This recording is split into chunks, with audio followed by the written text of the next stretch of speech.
KaraokeBooks. The Adventures of Ferdinand, Count Fathom. Tobias Smollett. Audiobook.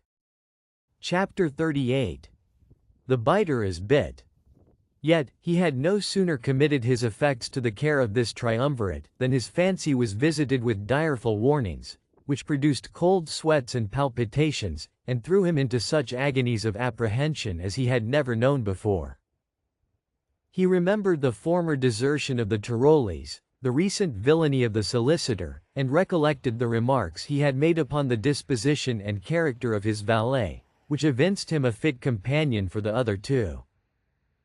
Alarmed at these reflections, he entreated the bailiff to indulge him with a visit to his own lodgings, and even offered 100 guineas as a gratification for his compliance.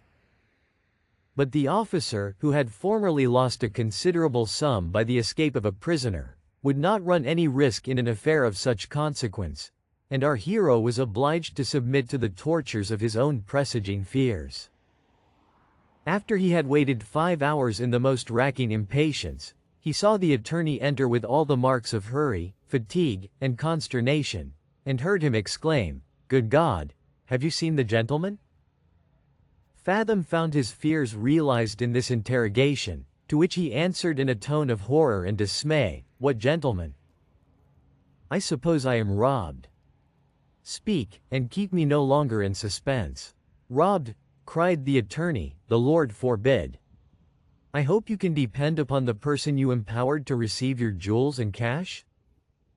I must own his proceedings are a little extraordinary, for after he had rummaged your scrutoire, from which, in presence of me and your servant, he took 150 guineas, a parcel of diamond rings and buckles, according to this here inventory, which I wrote with my own hand, and East India bonds to the tune of 500 more, we adjourned to Garraway's, where he left me alone, under pretense of going to a broker of his acquaintance who lived in the neighborhood, while the valet, as I imagined, waited for us in the alley.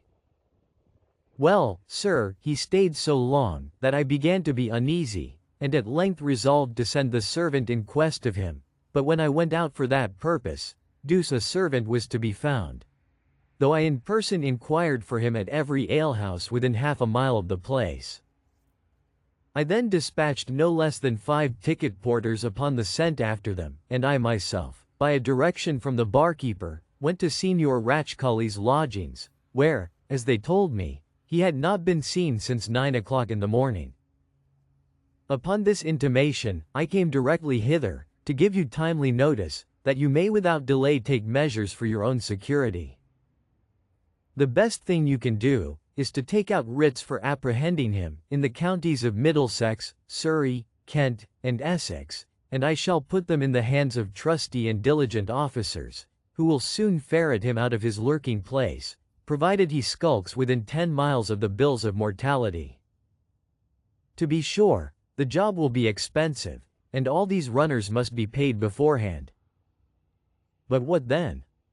The defendant is worth powder, and if we can once secure him, I'll warrant the prosecution will quit cost. Fathom was almost choked with concern and resentment at the news of this mischance, so that he could not utter one word until this narrative was finished. Nor was his suspicion confined to the Tyroles and his own lackey. He considered the solicitor as their accomplice and director, and was so much provoked at the latter part of his harangue, that his discretion seemed to vanish, and, collaring the attorney, "Villain," said he, "you yourself have been a principal actor in this robbery." Then turning to the bystanders, "And I desire in the king's name that he may be secured, until I can make oath before a magistrate in support of the charge.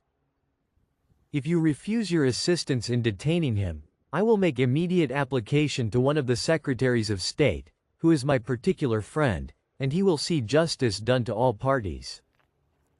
At mention of this formidable name, the bailiff and his whole family were in commotion, to obstruct the retreat of the lawyer, who stood aghast and trembled under the grasp of our adventurer.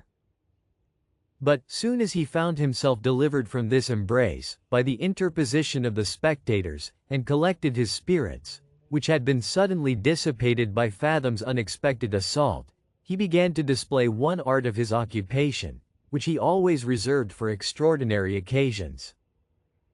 This was the talent of abuse, which he poured forth with such fluency of opprobrious language, that our hero, smarting as he was, and almost desperate with his loss, deviated from that temperance of behavior which he had hitherto preserved, and snatching up the poker, with one stroke opened a deep trench upon the attorney's skull, that extended from the hind head almost to the upper part of the nose, upon each side of which it discharged a sanguine stream. Notwithstanding the pain of this application, the solicitor was transported with joy at the sense of the smart, and inwardly congratulated himself upon the appearance of his own blood, which he no sooner perceived, than he exclaimed, "I'm a dead man," and fell upon the floor at full length. Immediate recourse was had to a surgeon in the neighborhood, who, having examined the wound, declared there was a dangerous depression of the first table of the skull, and that, if he could save the patient's life without the application of the trepan, it would be one of the greatest cures that ever were performed. By this time, Fathom's first transport being overblown, he summoned up his whole resolution, and reflected upon his own ruin with that fortitude which had never failed him in the emergencies of his fate. Little disturbed at the prognostic of the surgeon, which he considered in the right point of view, "Sir," said he, "I am not so unacquainted with the resistance of an attorney's skull, as to believe the chastisement I have bestowed on him will at all endanger his life, which is in much greater jeopardy from the hands of the common executioner. For, notwithstanding this accident, I am determined to prosecute the rascal for robbery with the utmost severity of the law, and, that I may have a sufficient fund left for that prosecution, I shall not at present throw away 1 farthing in unnecessary expense, but insist upon being conveyed to prison without farther delay."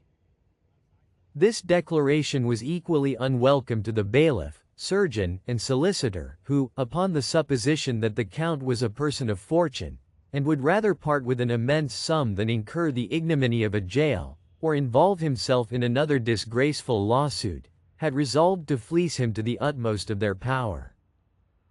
But, now the attorney, finding him determined to set his fate at defiance, and to retort upon him a prosecution, which he had no design to undergo, began to repent heartily of the provocation he had given, and to think seriously on some method to overcome the obstinacy of the incensed foreigner. With this view, while the bailiff conducted him to bed in another apartment, he desired the catchpole to act the part of mediator between him and the Count, and furnished him with proper instructions for that purpose. Accordingly the landlord, on his return, told Fathom that he was sure the solicitor was not a man for this world, for that he had left him deprived of his senses, and praying to God with great devotion for mercy to his murderer. He then exhorted him, with many protestations of friendship, to compromise the unhappy affair by exchanging releases with the attorney before his delirium should be known. Otherwise he would bring himself into a most dangerous praemunire, whether the plaintiff should die of his wound, or live to prosecute him for assault. "And with regard to your charge of robbery against him," said he, "as it is no more than a base suspicion, unsupported by the least shadow of evidence, the bill would be thrown out, and then he might sue you for damages. I therefore, out of pure friendship and good nature, advise you to compromise the affair, and, if you think proper, will endeavor to bring about a mutual release."